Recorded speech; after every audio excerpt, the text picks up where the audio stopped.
ভূমিধসের ঘটনায় প্রতিদিনই বাড়ছে প্রাণহানির সংখ্যা। নিখোঁজদের উদ্ধারে চলছে তল্লাশি। ক্ষতিগ্রস্ত হয়েছে অন্তত ৩০০ ভবন।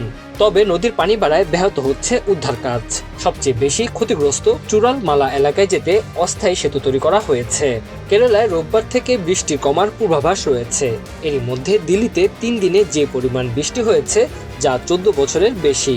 রাজভবন ও বিধানসভা ভবন তলিয়ে গেছে। পশ্চিমবঙ্গের আবহাওয়া অফিস বলছে বৃহস্পতিবার সবচেয়ে বেশি বৃষ্টি হয়েছে ক্যানিংয়ে। সকাল থেকে সন্ধ্যা পর্যন্ত সেখানে বৃষ্টির পরিমাণ ৯২ মিলিমিটার। ভারী থেকে অতি ভারী বৃষ্টির কারণে কমলা সতর্কতা জারি করা হয়েছে ৭ জেলায়। ভারী বৃষ্টি ও ভূমিধসে নাজেহাল ভারতের উত্তরাঞ্চলও। বৃহস্পতিবার হতাহতের ঘটনা ঘটেছে উত্তরাখণ্ডে। সেখানে ক্ষতিগ্রস্ত হয়েছে রাজ্যের ৪টি জেলা। ভেসে গেছে বহু ঘরবাড়ি। হিমাচল প্রদেশের ধর্মশালায় রেকর্ড ১৮৩ মিলিমিটার বৃষ্টি হয়েছে। এছাড়া বুধবার সকাল থেকে বৃষ্টি হচ্ছে বিহার, উড়িষ্যা, হরিয়ানা সহ বিভিন্ন এলাকায়। Tanzil Hasnat, MCTV, USA।